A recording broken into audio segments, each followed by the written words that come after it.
வணக்கம் ஃப்ரெண்ட்ஸ். பாண்டியன் ஸ்டோரில் என்ன நடக்குதுன்னு ஒரு நேரம் பார்த்துட்டு வரலாம் வாங்க. அரசி ஒரு மாதிரி அப்செட்டாக இருக்க வெளியே கூட்டிகிட்டு வர்றாரு சரவணன். அண்ணே எங்கன்னே போகிறோம் அப்படின்னு அரசி கேட்க 2-3 இடத்துக்கு போகிறோம். முதல்ல நம்ம கடையிலேருந்து ஆரம்பிப்போம், சரியா? வா அப்படின்னு சரவணன் கூப்பிட, அண்ணே கடைக்கெல்லாம் நான் வரலன்னேங்கிறாங்க அரசி. நீ வாயை திறக்கக்கூடாது, வா வா அப்படின்னு சரவணன் வண்டி எடுக்க, அண்ணே சொன்னா கேளுன்னு, நான் வரல அப்படின்னு அரசி சொல்லிட்டு இருக்க. பேசாம உட்கார அரசி அப்படின்னுட்டு இருக்காரு சரவணன். அப்போ மயில் அங்க வந்து, ஏங்க ஏங்க எங்க புறப்பட்டீங்க, எங்க சொல்லாம கொள்ளாம கிளம்பிட்டீங்க அப்படின்னு வண்டிக்கு முன்னாடி வந்து கேட்க, அது நீ உள்ளறையில் இருந்தல்ல அதனாலதான் சொல்லல அப்படின்னு சரவணன் சொல்ல, அரசிய நீங்க எங்கேயோ வெளியில கூட்டிட்டு போறீங்களாமே அத்தை சொன்னாங்க அப்படின்னு மயில கேட்க, ஆமாங்கிறாரு சரவணன். அவர் குரல்ல இன்னமும் கொஞ்சம் கசப்பும் வெறுப்பும் இருக்கு.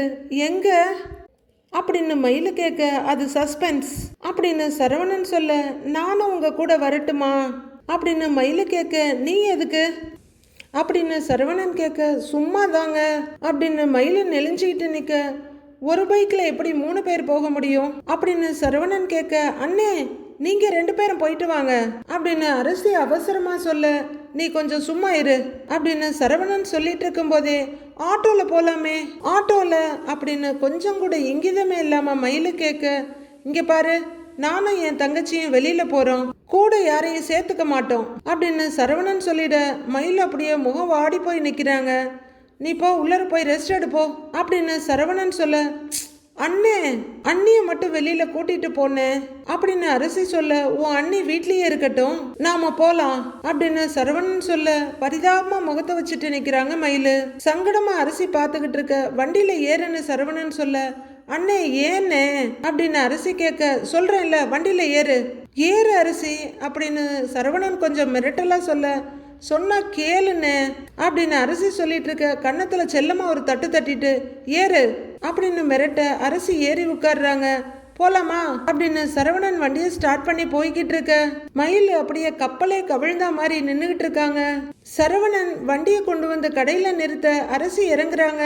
பாண்டியன் கடையில இல்ல, குமரவேல் சித்தப்பு எட்டி பாக்குறாரு. அவரால் நம்பவே முடியல. அரசி அப்படியே திருதிருன்னு முழிச்சிட்டு நிக்க, அரசி வா போலாம் அப்படின்னு இறங்கி வண்டியை லாக் பண்ணிட்டு சரவணன் கூப்பிடுறாரு. அப்பா ஏதாச்சும் சொல்லுவாங்கன்னு அப்படின்னு அரசி சொல்ல, என்ன சொல்லுவாரு அப்படின்னு சரவணன் கேட்க, சும்மாவே நானும் அம்மாவும் கடைக்கு வந்தா அவருக்கு பிடிக்காது, இந்த சிச்சுவேஷன்ல நான் வந்தா அப்படின்னு அரசி தயங்கிட்டு நிக்க, இதோ பாரு அப்பா ஒன்றும் சொல்ல மாட்டாரு, நீ வா அப்படின்னு கையை பிடிச்சி கூப்பிட, அண்ணே வேண்டான்னு நாம வேற எங்கேயாவது போலான்னு பயத்தோடு சொல்றாங்க அரசி. நான் இருக்கேன்ல வா வா அப்படின்னு கையை பிடிச்சி கூட்டிக்கிட்டே வர்றாரு சரவணன். அவரு படியில ஏறிக்கிட்டே தயங்கிட்டு இருக்க அரசிய, வா வா அரசி அப்படின்னு கூப்பிட்டுட்டு உள்ளர போக அரசியும் கடைக்குள்ள வர்றாங்க. வாப்பா அரசி எப்படிமா இருக்கன்னு குமாரசாமி சித்தப்பு கேட்க, நல்லா இருக்கேன் தாத்தா அப்படின்னு தலையை குனிஞ்சிட்டே சொல்றாங்க அரசி. நீ ஏமா தலையை குனியிற, நீ எந்த தப்பும் பண்ணல, நல்லா நிமிந்து நில்லு அப்படின்னு தைரியம் கொடுக்கறாரு தாத்தா. அப்போ பாண்டியன் அங்க வந்துகிட்டு இருக்க. சரவணனுக்கு கொஞ்சம் ஒரு மாதிரி இருந்தாலும் அதை மறைச்சிட்டு நிக்கிறாரு. வர்ற பாண்டியன் அரசியையும் சரவணனையும் மாத்தி மாத்தி பார்த்துட்டு இருக்க.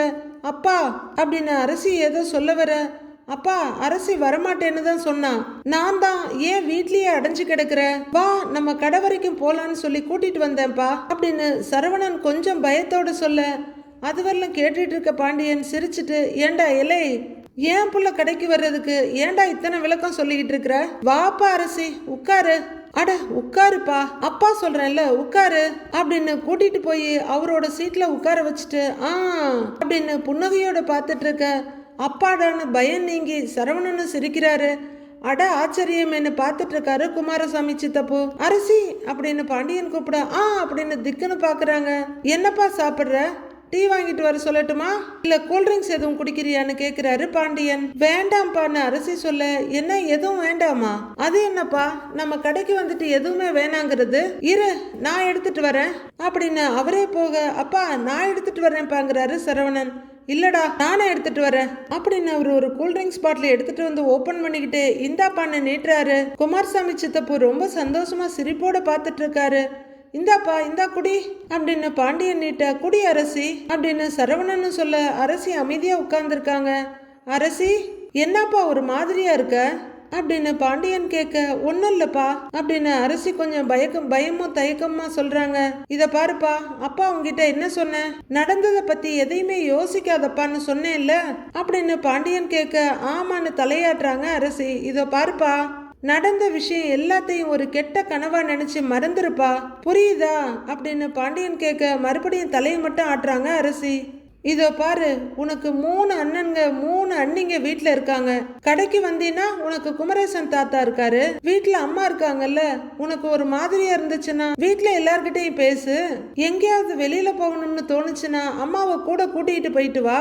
அப்படி இல்லையா நம்ம கடையில வந்து உட்காரு, சிரிச்சுக்கிட்டு சந்தோஷமா இருப்பா, சரியா அப்படின்னு பாண்டியன் ரொம்பவே மோட்டிவேட் பண்ணி முதுகுல தட்டி கொடுக்க சரிங்கப்பா அப்படின்னு அரசி தலையாட்டிட்டு இருக்காங்க.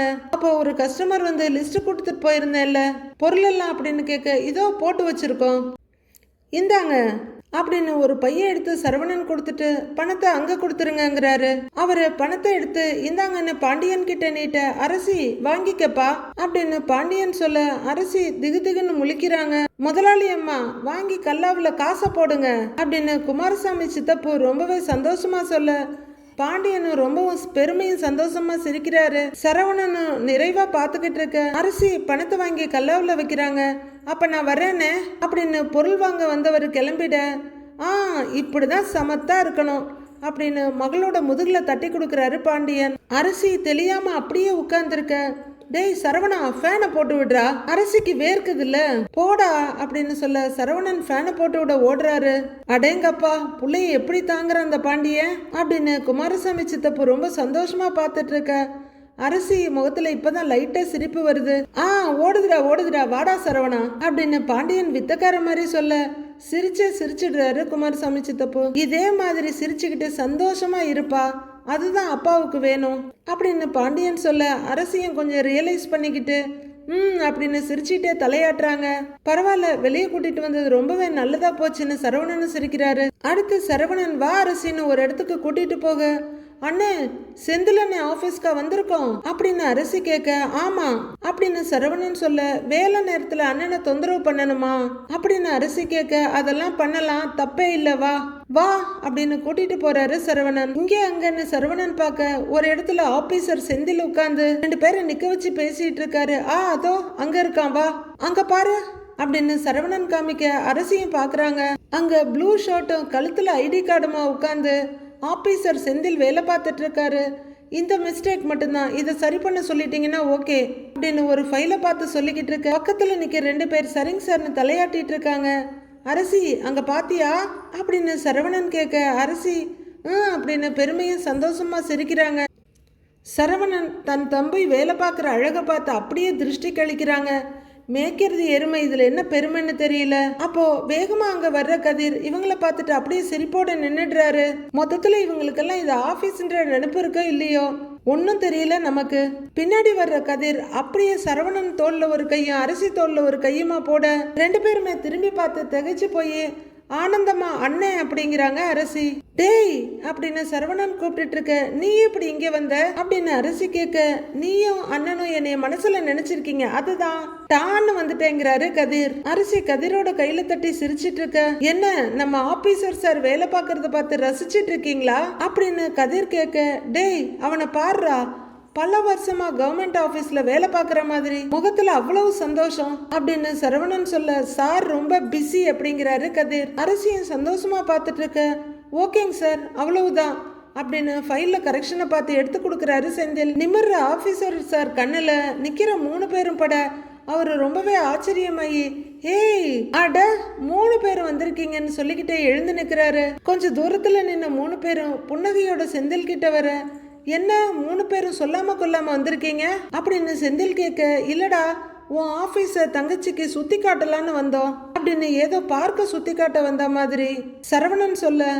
அப்படின்னு சிரிக்கிறாரு செந்தில். உன் ஆபீஸ காட்டிட்டு அப்படியே உன்னையும் கொஞ்ச நேரம் வெளியில கூட்டிட்டு போய் ஊர் சுத்தலான்னு இருக்கோம் அப்படின்னு கதிர் சொல்ல, அப்படியான்ற மாதிரி செந்தில் பார்த்துட்டு இருக்க, மறுபடியும் எங்க அப்படின்னு ஒரு ஆர்வத்தோட கேக்குறாங்க அரசி. எப்போதும் இந்த பிளான் எல்லாம் போட்டீங்க நீங்க அப்படின்னு அரசி கேட்க, பிளானு அதெல்லாம் அப்பவே போட்டாச்சு, கார் எடுத்துட்டு வந்திருக்கேன், நாம 4 பேரும் லஞ்ச் சாப்பிடுறதுக்கு வெளியில போறோம், என்னன்னு அப்படின்னு கதிர் கேட்க, சரின்னு தலையாடுறாரு செந்தில். ஆமா, திடீர்னு என்னடா லஞ்ச் எல்லாம் அப்படின்னு சரவணன் கேட்க, அட அண்ணே ட்ரீட்டு அப்படின்னு கதிர் சொல்ல, ட்ரீட்டா அப்படின்னு முழிக்கிறாரு செந்தில். வேலை கிடைச்சிருக்குல்ல அப்படின்னு கதிர் சொல்ல, டேய் இப்ப என்கிட்ட பணம் இல்லடா, மாசம் சம்பளம் வரும்ல, அப்ப நான் ட்ரீட்டு கூட்டிட்டு போறேன் அப்படின்னு செந்தில் சொல்ல, ட்ரீட் எல்லாம் இப்ப வேண்டானே, சும்மா சொன்னேன், நான் கொஞ்சம் பணம் வச்சிருக்கேன், அண்ணனும் அப்பா கிட்ட இருந்து கொஞ்சம் பணம் வாங்கிட்டு வந்திருக்காரு அப்படின்னு கதிர் சொல்லிக்கிட்டு இருக்க, அப்பா காசு கொடுத்தாரா அப்படின்னு பயங்கர அதிர்ச்சியா நம்ப முடியாம செந்தில் கேட்க, தங்கச்சி வந்ததுனால அப்பா பணம் கொடுத்தாரு அப்படின்னு சரவணன் சொல்ல, அதானே பார்த்தேன் அப்படின்னு செந்தில் சொல்லிக்கிட்டு இருக்க, அதெல்லாம் இருக்கட்டும், இப்ப உனக்கு லஞ்ச் டைம் தானே, பர்மிஷன் கேட்டுட்டு வா போலாங்கிறாரு கதிர். சரி சரி போலாண்டாங்கிற செந்தில். அரசி ஆபீஸ்லாம் எப்படி இருக்குன்னு கேக்குறாரு. சூப்பரா இருக்குன்னு, நானும் உன்ன மாதிரியும் அண்ணி மாதிரியும் கவர்மெண்ட் வேலைக்கு தான் போறேங்கிறாங்க அரசி. நல்லா படி, இன்னும் மேல மேல படி, பெரிய வேலைக்கு போ, அண்ணனால என்ன உதவி செய்ய முடியுமோ அதெல்லாம் செஞ்சு கண்டிப்பா உன்னை படிக்க வைப்பேன் அப்படின்னு செந்தில் சொல்ல, அரசியும் சந்தோஷமா தலையாட்ட, கதிர் சரவணன் எல்லார் முகத்திலையும் புன்னகை. கதிர் வண்டியை ஓட்ட ஃப்ரண்ட் சீட்ல அரசி உட்கார்ந்துருக்க, பேக் சீட்ல சரவணனும் செந்திலும் உட்கார்ந்துருக்காங்க. என்ன சிரிக்க வைக்கவும் சந்தோஷப்படுத்தவும் தான் மாறி மாறி பிளான் பண்றீங்களா? நீங்க எல்லாம் என் கூட இருந்தாலே போதும், தேவையில்லாம பணம்லாம் ஒன்னும் செலவு பண்ண வேண்டாம் அப்படின்னு அரசி சொல்ல, டேய் பாருங்கடா நம்ம தங்கச்சி எவ்வளவு பொறுப்பா பேசுறான்னு அப்படின்னு சரவணன் சொல்ல, மத்த 2 பேரும் கேலியா ஆமான்னு தலையாட்டுறாங்க. நெசமா தானே சொல்றேன், என் அண்ணனுங்க என்ன புரிஞ்சுக்கிட்டாங்க, என்ன ஒரு வார்த்தை கூட திட்டாம என் கூடவே நிக்கிறாங்க, அதுவே எனக்கு போதும்னு அப்படின்னு அரசி சொல்ல, அதெல்லாம் கரெக்டு தான், நீ சொல்றதெல்லாம் கேட்க நல்லா தான் இருக்கு அரசி, ஆனா அதனால வயிறு நிறையாதுல்ல, பிரியாணிய சாப்பிடலான்னு மனசுல ஆசையை வளர்த்துட்டேன், அதனால சாப்பிடுவோன்னு கதிர் சொல்ல, சரின்னுங்கிற மாதிரி தலையாட்டுறாங்க அரசி. கதிர் ஒரு பாட்டை பிளே பண்ண, டேய் நல்ல பாட்டுடா, கொஞ்சம் சவுண்டு வைடாங்கிறாரு சரவணன். ஆகாசத்தை நான் பாக்குறேன், ஆழ்கடல்ல நான் பாக்குறேன் அப்படின்னு பாட்டு ஓடிட்டு இருக்க, சரவணன் கூட சேர்ந்து அழகா பாடுறாரு. அண்ணே நீ பாட்டெல்லாம் பாடுவியான்னு அரசி ஆச்சரியமா கேட்க, உன் அண்ணன்களை பத்தி நீ என்ன நினைச்சிட்டு இருக்கிற, we all have multi talented அப்படின்னு ஆபீசர் செந்தில் சொல்ல, ஓ அப்படிங்கிறாங்க அரசி. இதோ முன்னாடி உட்கார்ந்துருக்கான் பாரு ஒருத்தன், அவன் பாட்டு பாடினா கேட்டுக்கிட்டே இருக்கலாம் அப்படின்னு சரவணன் கதிரை வாரிட்டு இருக்க, பின்னாடி இருக்க 2 பேர் ஆடினாங்கன்னு வச்சுக்கோ பயங்கரமா இருக்கும், பார்த்துக்கிட்டே இருக்கலாம் அப்படின்னு அவரும் பதிலுக்கு கிண்டல் பண்ண எல்லாரும் சிரிக்கிறாங்க. இப்ப 3 பேரும் சேர்ந்து பாடிக்கிட்டு வர அரசி சந்தோஷமா இதெல்லாம் பார்த்து ரசிச்சிட்டு இருக்காங்க. இவன் பாட்டு பாடுறதுனால உடனே எங்களை ஆட சொல்லிடாத, வீட்டுல ஒரு நாள் ஆடி காட்டுறோங்கிறாரு சரவணன். 4 பேரும் ஹோட்டல்ல வந்து உட்கார்ந்துருக்க, அரசி ஹோட்டல்ல விலைக்கு வாங்க போற மாதிரி பார்த்துக்கிட்டே இருக்காங்க அங்க இங்கேயுமா. அரசி உனக்கு என்னெல்லாம் பிடிக்குதோ அது எல்லாத்தையுமே ஆர்டர் பண்ணி சாப்பிடு அப்படின்னு சரவணன் சொல்ல, நீங்களே பண்ணிடுங்க அப்படின்னு அரசி சொல்ல, அட என்னம்மா மெனு இங்கே தானே இருக்கு, உனக்கு பிடிச்சதை ஆர்டர் பண்ணுன்னு மெனு கார்டு எடுத்து கொடுக்குறாரு செந்தில். கார்டை வாங்கி இங்கே அங்கே பார்த்துட்டு ஆத்தாடின்னு மனசுக்குள்ள நினைக்கிற அரசி, என்னன்னு எல்லாத்துக்கும் இம்புட்டு விலை போட்டிருக்குன்னு கேட்குறாங்க. இங்க பாரு, நீ அப்பாவோட வரல, உன் அண்ணன்களோட வந்திருக்க, விலை பக்கமே பார்க்காம உனக்கு என்னெல்லாம் பிடிச்சிருக்கோ அதெல்லாம் ஆர்டர் பண்ண அப்படின்னு கதிர் சொல்லு. அப்படின்னு மெதுவா செந்திலும் ஊங்குறாரு. சரவணன் ஆமான்னு தலையாட்டுறாரு. பிரியாணி போதும்னு அரசி சொல்ல, சிக்கனா மட்டனான்னு கேக்குறாரு செந்தில். சிக்கன் அப்படின்னு அரசி சொல்ல, வேற ஏதாவது வேணும்னா சொல்ல அப்படின்னு கதிர் கேட்க, இல்லனே எனக்கு அது மட்டும் போதுங்கிறாங்க அரசி. ஆஹா அரசிமா நீ வேலைக்கு ஆக மாட்ட, நாங்களே ஆர்டர் பண்ணிக்கிறோம் அப்படின்னு சரவணன் மெனு கார்டை வாங்குறாரு. வெயிட்டர் வெயிட்டர் பிரதர் அப்படின்னு சரவணன் கூப்பிட, இதோ வந்துட்டேங்க சார்னு ஒரு வெயிட்டர் வர்றாரு. அவர் வந்து நின்று சொல்லுங்க சார்னு சொல்ல, 4 சிக்கன் பிரியாணி, 2 65, 4 ஆம்லெட், அதுக்கப்புறம் அப்படின்னு சரவணன் சொல்லிட்டு இருக்கவே ஒரு பெப்பர் சிக்கன்ங்கிறாரு செந்தில். பெப்பர் சிக்கன் அவர்கிட்ட திரும்பி கேட்டுட்டு, ஒரு பெப்பர் சிக்கன் அப்படிங்கிற சரவணன் கதிர்கிட்ட திரும்பி, உனக்கு என்னடா வேணும்னு கேட்க, பெப்பர் சிக்கனே ஓகேங்கிறாரு அவரும். அப்ப 2 பெப்பர் சிக்கன் போதும் எடுத்துட்டு வாங்கங்கிறாரு சரவணன். ஓகே சார் கொண்டு வரேன்னு வெயிட்டர் அங்கிருந்து போயிடுறாரு. 3 பேரும் ஜாலியா விசில் அடிச்சுட்டு இங்க அங்கன்னு பாத்துட்டு இருக்க, யோசிக்கிற அரசி, அண்ணே குழலி அக்காவையும் கூட்டிட்டு வந்திருக்கலாமோ அப்படின்னு கேட்க, நான் வரும்போது அக்காவுக்கு கால் பண்ணேன், பிஸியாவே இருந்தது, சரி டிஸ்டர்ப் பண்ண வேணாமேன்னு விட்டுட்டேன், விடுப்பா பாத்துக்கலாங்கிறாரு சரவணன்.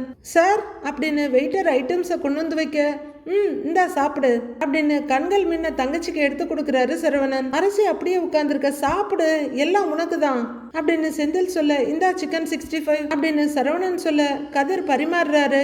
தங்கச்சி தட்டுல எடுத்து வச்சுட்டு கதிரும் சாப்பிட ஆரம்பிக்க, நாம இப்படி சாப்பிட வந்ததே இல்லைல்ல அப்படின்னு அரசி கேட்க, ஒரு தடவை கூட வந்ததில்ல அப்படின்னு செந்தில் சொல்றாரு. அரசி சாப்பிடு அரசி அப்படின்னு கதிர் சொல்ல அரசி லைட்டான சிரிப்போட உட்கார்ந்து இருக்காங்க.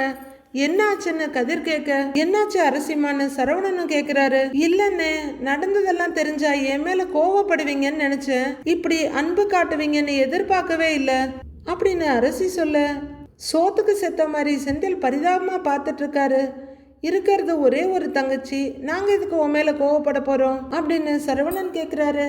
அரசி ஃபீல்லாம் பண்ணாம சந்தோஷமா சாப்பிடு அப்படிங்கிற செந்தில் ஒரு வாய் எடுத்து தங்கச்சிக்கு ஊட்டி விடுறாரு. அரசி அதை வாங்கி சந்தோஷமா சாப்பிட, நல்லா இருக்கா சாப்பிடுங்கிறாரு சரவணன். அப்புறமா 4 பேரும் பேசிக்கிட்டே சாப்பிடுறாங்க.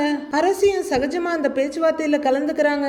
பாண்டியன் வீட்டுல சோஃபால உட்கார்ந்துருக்க மயில பவ்யமா ஒரு டம்ளரை தூக்கிட்டு வர்றாங்க. இவரு கோமதி அப்படின்னு கூப்பிட்டுட்டு நிமிர, மாமா இந்தாங்க காஃபின்னு மயில கொண்டு வந்து கொடுக்குறாங்க. ஏன்பா நீயா? ஏன்பா கோமதியை தானே காஃபி எடுத்துட்டு வர சொன்னேன், நீ ஏன்பா வேலை செஞ்சுக்கிட்டு இருக்க? இத பாருப்பா, இந்த மாதிரி நேரத்துல ரெஸ்ட் எடுக்கிறது தான் உடம்புக்கு நல்லது. ஏன்பா மயிலு, வீட்டு வேலையை உங்க அத்தையும் மத்தவங்களும் பாத்துக்க மாட்டாங்களா? நீயே வேலை செஞ்சுட்டு இருக்கிற அப்படின்னு அவரு கேட்டுட்டு இருக்க. மயிலு அப்படியே நெளிஞ்சிட்டு நின்றுட்டு இருக்க. ஆமா ஆமா, அப்படியே உங்க மருமகளை வேலை வாங்கி கொடுமைப்படுத்துற மாதிரி பேசுறீங்க அப்படின்னு கேட்டுக்கிட்டே கோமதி அங்க வந்து நிக்கிறாங்க. காஃபியை நான் தான் போட்டேன், அதை அவ எடுத்துட்டு வந்து தான் கொடுத்தா. அதுவும் நான் ஒண்ணு அவளை எடுத்துட்டு வந்து கொடுக்க சொல்லல, போட்டுட்டு இப்படி திரும்பினா திடுக்குன்னு எடுத்துட்டு வந்துட்டா அப்படின்னு கோமதி சொல்லிட்டு இருக்க. பாண்டியன் சிரிச்சுட்டே குடிச்சிட்டு இருக்காரு. ஆமா மாமா, அத்தை தான் காஃபி போட்டாங்க. அத்தை என்னை எந்த வேலையும் செய்ய விடுறதில்ல, ஏதோ நானாதான் கொஞ்சம் சின்ன வேலையெல்லாம் செஞ்சுக்கிட்டு இருக்கேன், அதுக்குமே அத்தை என்ன திட்டதான் செய்யறாங்க அப்படின்னு மயிலு கைங்கிட்டே சொல்ல, சரிப்பா பேசாம ரெஸ்ட் எடுப்பாங்கிறாரு பாண்டியன். இப்போ கதிரும் ராஜியும் அங்க வர்றாங்க. அம்மா எனக்கு கொஞ்சம் வெளியில வேலை இருக்கு, நான் வர்றேன்னு கதிர் கிளம்ப. ஏய் அவனை கொஞ்சம் நிக்க சொல்லிடுங்கிறாரு பாண்டியன். உடனே கோமதி பதறி அடிச்சு, ஏய் ஏய் ஏய் உன்னதான்டா நிக்க சொல்றாருன்னு திரும்புற கதிரை பார்த்து சொல்றாங்க. அவன் நின்னுட்டான், பேசுங்கன்னு கோமதி சொல்ல, தெரியுது தெரியுதுடி அப்படிங்கிற பாண்டியன். அடுத்து என்ன செய்யலாம்னு ஐயா உத்தேசத்துல இருக்காராம் அப்படின்னு பாண்டியன் கேட்க, சாயந்தரம் காஃபி குடிக்கிற நேரத்துல எதுக்குங்க பேசணும், அவன் எங்கேயோ ஏதோ முக்கியமா கிளம்பி போறான் போல இருக்கே அப்படின்னு கோமதி சொல்ல பாண்டியன் டென்ஷன் ஆயிடுறாரு. காலையில கேட்டா காலங்காத்தால எதுக்கு அவங்கிட்ட என்ன ஏதுன்னு போட்டு கேட்டுட்டு இருக்கீங்கிற, அப்புறம் சாயந்தரம் கேட்டா சாயந்தரம் எதுவும் கேட்காதீங்கிற, அப்ப வேணும்னா நடுசாமத்துல கேட்கட்டுமா அப்படின்னு பாண்டியன் கிண்டலா கோமதியை பார்த்து கேக்குறாரு. கோமதி அமைதியா நின்னுக்க, எதுவும் கேட்டக்கூடாது. ஏன்பா ராஜி நீயாவது சொல்லுப்பா, இவன் வாழ்க்கையில என்னதான் பண்ணலாம்னு இருக்கிறான் அப்படின்னு பாண்டியன் கேட்க, ராஜி கதிரை பார்த்துட்டு இருக்காங்க. அது அப்படின்னு மறுபடியும் கதிரை பார்த்துட்டு, அவரு பிசினஸ் பண்ணலான்னு இருக்காங்க அப்படின்னு ராஜி சொல்ல, பிசினஸா அப்படின்னு பாண்டியன் கேட்க, எக்கோ மாதிரி பிசினஸ் ஆடான்னு கோமதியும் கேக்குறாங்க. என்ன பிசினஸான்னு பாண்டியன் கேட்க, இல்ல அத நான் பாத்துக்கிறேங்கிறாரு கதிர். ஏன் கோமதி அப்படின்னு பாண்டியன் கூப்பிட, ஆங்கிறாங்க. என்ன பிசினஸ்ன்னு கூட துரை சொல்ல மாட்டாரா? இவரு என்ன செய்ய போறாரு ஏது செய்ய போறாருங்கிறத இவரும் சொல்ல மாட்டாரு, நாமளா கஷ்டப்பட்டு கண்டுபிடிக்கணும். அப்படியே நாம கண்டுபிடிக்கலனாலும் அதையே தப்பு சொல்லிடுவான், கொடுமடா அப்படிங்கிறாரு பாண்டியன். அதான் நான் பாத்துக்கிறேன்னு சொல்றேன்ல அப்படின்னு கதிர் சொல்ல, ஏண்டா டேய் அவரு கேக்குறாருல பதில் சொல்டா. என்னடா எங்கிட்டையும் சொல்லல, அப்படி என்னடா ரகசியமா பிசினஸ் பண்ண போறீங்க அப்படின்னு கோமதி கேட்க, ராஜி சொல்லலாமான்னு தயக்கத்தோட பார்த்துட்டு இருக்க. அம்மா ரகசியம்லாம் எதுவும் இல்லம்மா, நான் ஒரு டிராவல்ஸ் வைக்கலான்னு இருக்கேங்கிறாரு கதிர். டிராவல்ஸா அப்படின்னு பாண்டியன் கேட்க, என்ன டிராவல்ஸா அப்படின்னு அதே வேர்டுக்கு வேற ஒரு ரியாக்ஷன் காட்டுறாங்க கோமதி. ஊர்ல பாதி பேர் டிராவல்ஸ் தான் வச்சிருக்காங்க, எவங்கிட்ட கேட்டாலும் 10 நிமிஷத்துல வண்டி அனுப்பிச்சு விட்டுறானுங்களே, ஊர்பட்ட வண்டி கிடக்குங்கிறாரு பாண்டியன். கோமதி ஆமான்னு ஒத்து ஊத, இல்ல டிராவல்ஸ் பிசினஸ்க்கு நல்ல எதிர்காலம் இருக்கு, நான் இப்போ கால் டிரைவரா தான் போயிட்டு இருக்கேன், அதனால எனக்கும் அதை பத்தி தெரியும் அப்படின்னு கதிர் மெதுவா சொல்ல, துரைக்கு எல்லாமே தெரியுமா, சரி விடு, டிராவல்ஸ் வைக்கிறதுக்கு எம்புட்டு காசு செலவாகுமா அப்படின்னு பாண்டியன் கேட்க, ராஜி பேசுறது யாரு, மாமா தானு ஆச்சரியமா பாக்குறாங்க. இல்ல நான் அதை பாத்துக்கிறேன் அப்படின்னு கதிர் சொல்ல, பாண்டியன் கதிரை பார்த்துக்கிட்டு இருக்க. ஹஷோ அப்படின்னு கோமதி சலிப்பா கன்னத்துல கைய வச்சுக்க, டேய் டிராவல்ஸ் வைக்கிறதுக்கு எவ்வளவு பணம் வேணும்னு கேட்டேன்டா, ஏண்டா ஒருவேளை நீ டிராவல்ஸ் பிஸ்னஸ் பண்ணுறதுக்கு தேவைப்படுற பணத்தெல்லாம் வண்டி ஓட்டியே சம்பாரிச்சிடலாம் நினச்சிடுறியா அப்படின்னு பாண்டியன் கேட்க, மாமா கதிர் லோனுக்கு ட்ரை பண்ணிட்டு இருக்காரு அப்படின்னு ராஜு சொல்ல, ஓ அப்போ உனக்கு இதெல்லாம் தெரியுமான்ற மாதிரி பாண்டியனும் கோமதியும் பார்க்குறாங்க. இந்த லோன் விஷயம், இந்த டிராவல்ஸ் விஷயம் இதெல்லாம் நானே பார்க்குறேனே அப்படின்னு கதிர் சொல்லிட்டு இருக்க. டேய் என்னடா அப்படின்னு பாண்டியன் வேகமாக எழுந்திருக்க. பயந்து போகிற கோமதி, ஐயோ அப்படின்னு மனசுக்குள்ள திடுக்குன்னு நினைச்சிட்டு ஏன்டா எதிர்த்து பேசுறேங்கிறாங்க. மயிலும் அந்த பக்கம் பயத்தோட பார்த்துட்டு இருக்காங்க. என்னடா எதுக்கு எடுத்தாலும் நானே பாத்துக்கிறேன்னா நீ பேங்க்ல போய் லோன் கேட்டவன உடனே சாங்ஷன் பண்ணி கொடுத்துருவாங்களா அப்படின்னு பாண்டியன் கேட்க கதிர் அமைதியா பார்த்துட்டு இருக்காரு. லோன் ப்ராசஸ் கொஞ்சம் கஷ்டமாக தான் மாமா இருக்கு அப்படின்னு ராஜியும் சொல்ல, கோமதியும் ஆமான்னு தலையாடுறாங்க. எல்லாம் தெரிஞ்ச மாதிரி கஷ்டமாக தான்ப்பா இருக்கும். 4 அரியர் வச்சுக்கிட்டு வாடகை வண்டி ஓட்டிட்டு இருக்கவனை நம்பி யாராவது லோன் கொடுப்பாங்களாப்பா?